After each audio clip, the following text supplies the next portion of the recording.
Praise Lord. നിങ്ങളെ എല്ലാവരെയും blessed മോർണിംഗിലേക്ക് യേശു ക്രിസ്തുവിൻ്റെ നാമത്തിൽ സ്വാഗതം ചെയ്യുന്നു.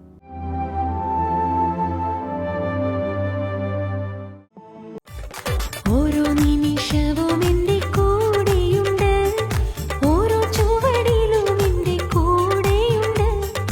എൻ്റെ അവസ്ഥകളും മനോവിചാരവും അറിയുന്ന നാഥൻ കൂടെയുണ്ട്. ഓരോ നിമിഷവും എൻ്റെ കൂടെയുണ്ട്, ഓരോ ചുവടിലും എൻ്റെ കൂടെയുണ്ട്. എൻ്റെ അവസ്ഥകളും മനോവിചാരവും അറിയുന്ന നാഥൻ കൂടെയുണ്ട്.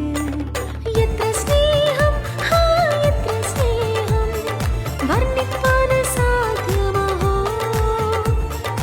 എത്ര സ്നേഹം, എത്ര സ്നേഹം, വർണ്ണിപ്പാൻ അസാധ്യമഹോ, വർണ്ണിപ്പാൻ അസാധ്യമഹോ, വർണ്ണിപ്പാൻ അസാധ്യമഹോ.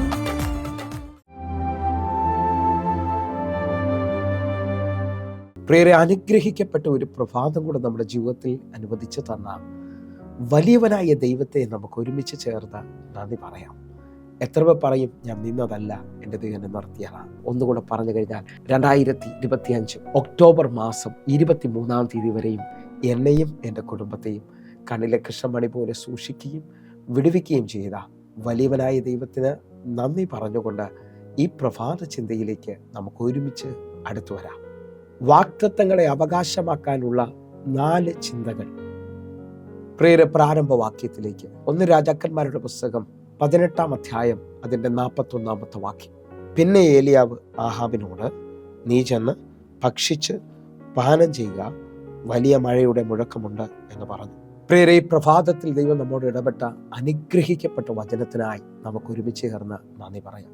എല്ലാവരുടെയും ആഗ്രഹമാണ് ഇന്നലകളിൽ നമ്മൾ കേട്ട വാഗ്ദത്തങ്ങളെ അവകാശമാക്കുക എന്നുള്ളത്. എന്നാൽ പലവരുടെയും പ്രാർത്ഥനയിൽ ഇന്നും നന്മകളൊന്നും കാണാതെ ജീവിതത്തിൽ എങ്ങും എത്താതെ മുമ്പോട്ട് പോകുന്നവർക്ക് വേണ്ടി ഈ 4 ചിന്തകൾ ഞാൻ കൈമാറുകയാണ്. ആ 4 ചിന്തകളിൽ ഒന്നാമത്തേതാണ് നമ്മൾ കുറിവാക്യമായി വായിച്ചു കേട്ടത്. ഇതാ, ഏലിയാവ് ആഹാബിനോട് പറയുകയാണ്, നീ ചെന്ന് ഭക്ഷിച്ച് പാനം ചെയ്യുക, വലിയ മഴയുടെ മുഴക്കമുണ്ട്. പ്രിയരെ, ഈ വചന പശ്ചാത്തലം മനസ്സിലാക്കിയവർക്കറിയാം, അന്തരീക്ഷം ചൂടുപിടിച്ച് കിടക്കുകയാണ്. കാരണം തൊട്ട് മുമ്പലത്തെ വാക്യത്തിനകത്ത് ആകാശത്തുനിന്ന് തീയിറങ്ങി യാഗപീഠത്തെ യാഗവസ്തുവിനെയും ദഹിപ്പിച്ച് കളയുകയാണ്. ഏലിയാവിൻ്റെ പ്രാർത്ഥനയിൽ ദൈവം തീയിറക്കുന്നതാണ് തൊട്ടു മുകളിലത്തെ വാക്യങ്ങൾ കാണുന്നത്. അതേ നിലയിൽ തന്നെ ഒന്നുകൂടെ ഒന്ന് ശ്രദ്ധിച്ച് നോക്കിയാൽ കഴിഞ്ഞ 3.5 വർഷമായി ആകാശമണ്ഡലം അടഞ്ഞു കിടക്കുകയാണ്. ഏലിയാവെ, അങ്ങയോടൊന്ന് ചോദിക്കാനുണ്ട്. അങ്ങ് സാഹചര്യം ഇല്ലാഞ്ഞിട്ടും ഇതാ ആഹാബിനോട് പറയുകയാണ്, നീ ചെന്ന് ഭക്ഷിച്ച് പാനം ചെയ്യുക, വലിയ മഴയുടെ മുഴക്കമുണ്ട് എന്ന്. ഈ വചനഭാഗം ഇന്ന് എൻ്റെ കൂടെ ചിന്തിക്കുന്നവർക്കറിയാം, ഏലിയാവ് ഇന്നലകളിൽ കേട്ട വാഗ്ദത്തത്തെ അല്ലെങ്കിൽ ദൈവശബ്ദത്തെ ക്ലെയിം ചെയ്യാൻ പോവുകയാണ്. ഇന്ന് ഈ പ്രഭാതത്തിൽ എന്നെ കേൾക്കുന്നവരെ, നിങ്ങളുടെ വാഗ്ദത്തങ്ങളെ നിങ്ങൾ ക്ലെയിം ചെയ്യുവാൻ തയ്യാറാകണം. നിങ്ങളുടെ വാഗ്ദത്തങ്ങളെ നിങ്ങൾ അവകാശമാക്കാൻ തയ്യാറാകണം. നമ്മൾ കേട്ട വാഗ്ദത്തങ്ങൾ വിലയേറിയതാണെന്ന് പത്രോസ് അപ്പോസ്തലൻ പറയുന്നു. വാഗ്ദത്തങ്ങളെ അവകാശമാക്കണം. ആ നിലയിൽ തന്നെ നിങ്ങൾ ശ്രദ്ധിച്ചു നോക്കിയേ, ഒരു സാധ്യത ഇല്ലാത്തിടത്ത് ഏലിയാവ് ഇത്ര ഉറപ്പോടെ പറയാൻ കാരണമെന്ന് പറയുന്നത് 18-ാം അധ്യായം അതിൻ്റെ 1-ാമത്തെ വാക്യമാണ്. ഏറിയ നാൾ കഴിഞ്ഞിട്ട് 3-ാം സംവത്സരത്തിൽ ഏലിയാവിന് യഹോവയുടെ അരുൾപ്പാടുണ്ടായി, നീ ചെന്ന് ആഹാബിന് നിന്നെ തന്നെ കാണിക്കുക, ഞാൻ ഭൂതലത്തിൽ മഴ പെയ്ക്കുവാൻ പോകുന്നു എന്ന് പറഞ്ഞു. ഈ 18-ാം അധ്യായം 1-ാമത്തെ വാക്യത്തിൻ്റെ ഉറപ്പിലാണ് ഏലിയാവ് ആഹാബിനോട് പറയുന്നത്, നീ ചെന്ന് ഭക്ഷിച്ച് പാനം ചെയ്തോ, എൻ്റെ ദൈവം ഈ ഭൂതലത്തിൽ മഴ പെയ്ക്കാൻ പോവുകയാണ്.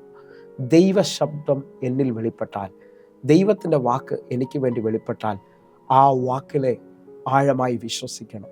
സാഹചര്യത്തിനകത്തൊന്നും കാണുന്നില്ലെങ്കിലും വാഗ്ദത്തം കേട്ടവൻ കാണാത്ത കാര്യത്തിൻ്റെ ഉറപ്പിലേക്ക് വരണം, വിശ്വാസത്തിൽ. ഇതാ, ഏലിയാവ് തൻ്റെ വാഗ്ദത്തത്തെ ഏലിയാവ് ക്ലെയിം ചെയ്യുകയാണ്. തൻ്റെ മുമ്പിൽ ഒരു സാഹചര്യവുമില്ല മഴ പെയ്യുവാനായിട്ട്, പക്ഷേ ദൈവം പറഞ്ഞ വാക്കിന് ഏലിയാവ് വില കൊടുക്കുകയാണ്. നിങ്ങൾ വിശ്വസിക്കുന്നവരാണെങ്കിൽ നിങ്ങൾ കേട്ട വാഗ്ദത്തങ്ങളെ നിങ്ങൾ റിപ്പീറ്റ് ചെയ്ത് പറയണം, അതെൻ്റെ ദൈവം ചെയ്യാൻ പോവുകയാണ്, അതെൻ്റെ ദൈവം ചെയ്യാൻ പോവുകയാണ്. അങ്ങനെ വിശ്വസിക്കുന്ന ഓരോ ദൈവമക്കൾക്കും വേണ്ടി ഒന്നാമത്തെ ചിന്ത, ഒരു സാഹചര്യമില്ലെങ്കിലും മുമ്പിലൊന്നും കാണുന്നില്ലെങ്കിലും ആ വാഗ്ദത്തത്തെ നിങ്ങൾ ക്ലെയിം ചെയ്യുക, ആ വാഗ്ദത്തത്തെ വിളിച്ചു വരുത്താൻ തയ്യാറാകുക. എങ്കിൽ രണ്ടാമത്തെ ചിന്ത നിങ്ങൾ ശ്രദ്ധിച്ചു നോക്കണം. ഇതാ പുറപ്പാട് പുസ്തകം 14 അധ്യായം അതിൻ്റെ 13 വാക്യം. അതിന് മോശ ജനത്തോട്, ഭയപ്പെടേണ്ട, ഉറച്ചു നിൽക്കുവിൻ. യഹോവ ഇന്ന് നിങ്ങൾക്ക് ചെയ്യാനിരിക്കുന്ന രക്ഷയെ കണ്ടുകൊള്ളുവിൻ. നിങ്ങൾ ഇന്ന് കണ്ടിട്ടുള്ള മിസ്രയീമ്യരെ ഇനി ഒരു നാളും കാണുകയില്ല. ഈ വചനത്തിനകത്ത് വലിയ ആഴമുണ്ട് പ്രിയരെ. ഇതാ ഇസ്രായേൽ മക്കൾ വാഗ്ദത്ത ദേശത്തിലേക്ക് പുറപ്പെട്ട് അവർ ചെങ്കടലിന് മുമ്പിൽ വന്നു നിൽക്കുകയാണ്. അവരുടെ മുമ്പിൽ വഴിയില്ല. പിൻപിൽ ഫറവോനും സൈന്യവും വന്നു നിൽക്കുകയാണ്. സൈഡിൽ വലിയ മലയാണ്. അവരുടെ മുമ്പിൽ എല്ലാ പ്രതീക്ഷകളും തീരുകയാണ്. എന്നാൽ അവരുടെ മുമ്പിൽ നിൽക്കുന്ന, അവരെ നയിക്കുന്ന മോശ വ്യക്തമായി വിളിച്ചു പറയുന്നു, അതിന് മോശ, ഭയപ്പെടേണ്ട, ഉറച്ചു നിൽക്കുവിൻ. യഹോവ നിങ്ങൾക്ക് വേണ്ടി ചെയ്യാനിരിക്കുന്ന രക്ഷയെ നിങ്ങൾ കണ്ടുകൊള്ളുവിൻ. ഇന്ന് കണ്ട മിസ്രയീമിനെ ഇനി നിങ്ങൾ ഒരു നാളും കാണത്തില്ല. വാഗ്ദത്തത്തെ അവകാശമാക്കാനുള്ള രണ്ടാമത്തെ ചിന്ത, നിങ്ങൾ വിശ്വസിക്കുന്നവരാണെങ്കിൽ ഉറച്ചു നിൽക്കുക എന്നുള്ളതാണ്. ഉറച്ചു നിന്നുകൊണ്ട് അതിനെ ക്ലെയിം ചെയ്യാൻ തയ്യാറാക്കുക. എൻ്റെ ദൈവം അത് ചെയ്യും, എൻ്റെ ദൈവം പ്രവർത്തിക്കും. മോശയോട് ചോദിച്ചാൽ മോശയുടെ അനുഭവമാണ് മോശയോട് വെളിപ്പെടുത്തുന്നത്. എബ്രായ ലേഖനം 11 അധ്യായം അതിൻ്റെ 27 വാക്യം. വിശ്വാസത്താൽ അവൻ അദൃശ്യ ദൈവത്തെ കണ്ടതുപോലെ ഉറച്ചു നിൽക്കുകയാൽ രാജാവിൻ്റെ കോപം ഭയപ്പെടാതെ മിസ്രയീം വിട്ടുപോകുന്നു. മോശയെക്കുറിച്ചുള്ള വാക്യമാണ് നാം വായിച്ചു കേട്ടത്. മോശ അദൃശ്യ ദൈവത്തെ കണ്ടതുപോലെ ഉറച്ചു നിന്നു. നിങ്ങളുടെ വാഗ്ദത്തത്തിനകത്ത് ഒരു സാഹചര്യം ഇല്ലെങ്കിലും, ഇനി ഒരു കാര്യം നടക്കത്തില്ലെന്ന് പറഞ്ഞാലും, നിങ്ങൾ ഉറച്ചു നിന്നുകൊണ്ട് നിങ്ങളുടെ വാഗ്ദത്തങ്ങളെ ക്ലെയിം ചെയ്യാൻ തയ്യാറാക്കുക. Claim your promise. വിശ്വസിക്കുന്നവരുണ്ടെങ്കിൽ ഇതാ മൂന്നാമത്തെ ചിന്തയിലേക്ക് നമ്മൾ കടന്നു വരികയാണ്. യെഹെസ്കേൽ പ്രവചനം 37 അധ്യായം അതിൻ്റെ 4 വാക്യം. അവൻ എന്നോട് കൽപ്പിച്ചത്, നീ അസ്ഥികളോട് പ്രവചിച്ച് അവയോട് പറയേണ്ടത്, ഉണങ്ങിയ അസ്ഥികളെ യഹോവയുടെ വചനം കേൾക്കുവിൻ.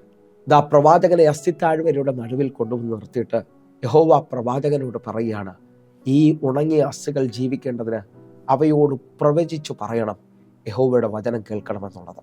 നിങ്ങളുടെ വാഗ്ദത്തങ്ങളെ നോക്കി ദൈവത്തിൻ്റെ വചനത്തെ മുറുകെ പിടിച്ചുകൊണ്ട് നിങ്ങൾ പ്രവചിക്കുന്നവരാണെങ്കിൽ നിങ്ങളുടെ വാഗ്ദത്തം ഇതാ ജീവിച്ചെഴുന്നേറ്റ് വരുന്നത് കാണാൻ പറ്റും. ഒരു രാത്രിയിലെ അധ്വാനത്തിൽ ഒരു ചെറിയ മീൻ പോലും കിട്ടാതെ നിൽക്കുന്ന പത്രോസ് ഇതാ യേശുവിൻ്റെ വാക്കിൽ വലയിറക്കുകയാണ്. ഞാൻ ഒന്നുകൂടെ പറയാം, തൻ്റെ കഴിവിൽ, തൻ്റെ മിടുക്കിൽ നടക്കാത്തത് ഇപ്പോൾ പത്രോസ് എങ്ങനെയാണ് ആ പടകനെ നിറയ്ക്കുന്നതെന്ന് ചോദിച്ചാൽ യേശുവിൻ്റെ വാക്കിൽ അവൻ വല വീശുന്നത്. നിങ്ങൾ വിശ്വസിക്കുന്നവരാണെങ്കിൽ ദൈവവചനത്തിൻ്റെ ശക്തിയാൽ നിങ്ങളുടെ വാഗ്ദത്തങ്ങളെ നിങ്ങൾ ക്ലെയിം ചെയ്യാൻ തയ്യാറാകുക. ആ വാഗ്ദത്തങ്ങളുടെ മേലിലേക്ക് ദൈവവചനത്തെ അയച്ചു പ്രാർത്ഥിക്കുക. കാരണം ദൈവവചനത്തിന് നിങ്ങളുടെ ജീവിതത്തിനകത്ത് അത്ഭുതങ്ങളെ ചെയ്യാൻ കഴിയും. എന്നെ കേൾക്കുന്നവരുണ്ടെങ്കിൽ 147 സങ്കീർത്തനം അതിൻ്റെ 15 വാക്യം പറയുന്നു, അവൻ തൻ്റെ ആജ്ഞയെ ഭൂമിയിലേക്ക് അയക്കുന്നു, അവൻ്റെ വചനം അതിവേഗം ഓടുന്നു. എന്നെ കേൾക്കുന്നവരെ, അവൻ്റെ വചനത്തിൻ്റെ ശക്തി അതിവേഗം ഓടുന്നതാണ്. വചനത്തെ അയച്ചു പ്രാർത്ഥിക്കുന്നുണ്ടെങ്കിൽ ചലിക്കാതെ കിടക്കുന്ന വാഗ്ദത്തങ്ങൾ ജീവൻ വെക്കുന്നത് കാണാൻ കഴിയും. ഞാൻ ആത്മാവിൽ വിളിച്ചു പറയാം, ഇതാ പ്രവാചകനോട് ദൈവം പറഞ്ഞു, ഉണങ്ങിക്കിടക്കുന്ന അസ്ഥികളെ നോക്കിയിട്ട് പ്രവചിച്ചു പറയേണ്ടത് യഹോവയുടെ വചനം കേൾക്കുവിൻ എന്നുള്ളതാണ്. നിങ്ങൾ വിശ്വസിക്കുന്നവരാണെങ്കിൽ അസ്ഥിത ജീവൻ വയ്ക്കാൻ തുടങ്ങുന്നു. നാലാമത്തെ ചിന്തയിലേക്ക് വരികയാണ്.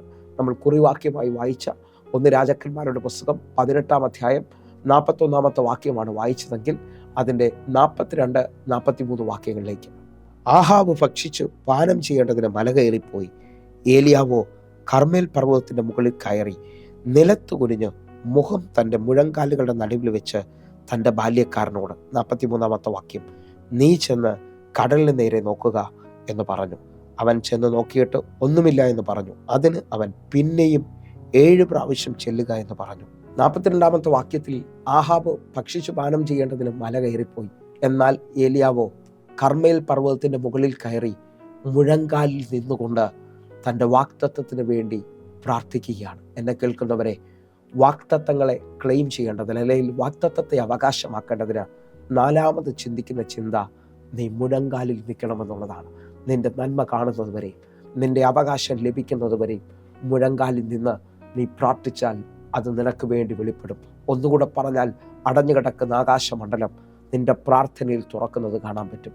നിങ്ങൾ വിശ്വസിക്കുന്നവരാണെങ്കിൽ ഏലിയാവിൻ്റെ പ്രാർത്ഥനയിൽ ഒരു വലിയ ഉറപ്പ് വരികയാണ്. തൻ്റെ ബാല്യക്കാരനോട് പറയുകയാണ്, നീ കടലിന് നേരെ ചെന്ന് നോക്കണം, എന്തെങ്കിലും സാധ്യതയുണ്ടോ എന്ന്. ഒരു സാധ്യതയില്ലാത്തടത്ത് വീണ്ടും 7 പ്രാവശ്യം ചെന്ന് നോക്കുമ്പോൾ കൈ പോലൊരു മേഘം പൊങ്ങി വരികയാണ്. ഏലിയാവ് ആഹാബിനോട് അടുത്ത പദങ്ങൾ പറയുകയാണ്, വൻമഴ പെയ്യാൻ പോവുകയാണ്, വൻമഴ പെയ്യാൻ പോവുകയാണ്. നിങ്ങൾ വിശ്വസിക്കുന്നവരാണെങ്കിൽ നിങ്ങളുടെ പ്രാർത്ഥനയിൽ വൻമഴകൾക്ക് സാധ്യതയുണ്ട്. വലിയ വാഗ്ദത്തങ്ങൾ വെളിപ്പെട്ട് വരാൻ പോവുകയാണ്. എങ്കിൽ 4 ചിന്തകൾ ഒന്നുകൂടെ ഓർപ്പിക്കുന്നു. കാണാത്ത കാര്യത്തെ നിങ്ങൾ വിളിച്ചു വരുത്തുക. 2, വാഗ്ദത്തത്തിനകത്ത് നിങ്ങൾ ഉറച്ചു നിൽക്കുക. 3, ആ വാഗ്ദത്തങ്ങളെ നോക്കി വചനം പറഞ്ഞ് പ്രവചിക്കുക. 4, വാഗ്ദത്തത്തിനായി മുഴങ്കാലിൽ നിന്ന് പ്രാർത്ഥിക്കുക. വിശ്വസിക്കുന്നവരുണ്ടെങ്കിൽ ഒന്ന് കണ്ണുകൾ അടച്ച് ഈ ദിവസങ്ങളിൽ ക്ലെയിം യുവർ പ്രോമിസ്. നിങ്ങളുടെ വാഗ്ദത്തങ്ങൾക്ക് വേണ്ടി നിങ്ങൾ ഒരുങ്ങുക. കാരണം ദൈവം പറഞ്ഞ വാഗ്ദത്തങ്ങൾ വിലയുള്ളതാണ്. കണ്ണുകൾ അടയ്ക്കാം. ഞങ്ങളെ സ്നേഹിക്കുന്ന ഞങ്ങളുടെ നല്ല ദൈവമേ, പൂർണ്ണഹൃദയത്തോടെ ഞങ്ങൾ ഒരുമിച്ച് ചേർന്ന് പ്രാർത്ഥിക്കുന്നു. വലിയ വിടുതലുകൾ, വലിയ അത്ഭുതങ്ങൾ ഇപ്പോൾ അങ്ങയുടെ മക്കളുടെ മേലിലേക്ക് വെളിപ്പെട്ട് വരട്ടെ.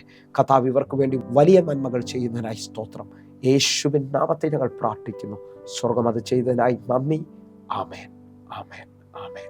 പ്രിയരേ, പ്രഭാത സന്ദേശം നിങ്ങൾക്ക് അനുഗ്രഹമാകുന്നുവെങ്കിൽ നമ്മുടെ യൂട്യൂബ് ചാനൽ സബ്സ്ക്രൈബ് ചെയ്യും, ഫേസ്ബുക്കിലേക്ക് നിങ്ങൾ ജോയിൻ ചെയ്യുകയും ചെയ്യണമെന്ന് ഉറപ്പിക്കുന്നു. അതേപോലെ തന്നെ എല്ലാ ദിവസവും വൈകിട്ട് 6 മണിക്ക് നമുക്ക് സൂമിൽ ആരാധനയുണ്ട്. നിങ്ങൾ വിളിക്കുകയും പ്രാർത്ഥിക്കുകയൊക്കെ ചെയ്യണം. ഈ സൂം ഐഡിക്ക് വേണ്ടി നിങ്ങൾ വിളിക്കണമെന്ന് ഓർപ്പിക്കുന്നു. കർത്താവ് നിങ്ങളെ വലുതായി അനുഗ്രഹിക്കട്ടെ. God bless you. ആമേൻ.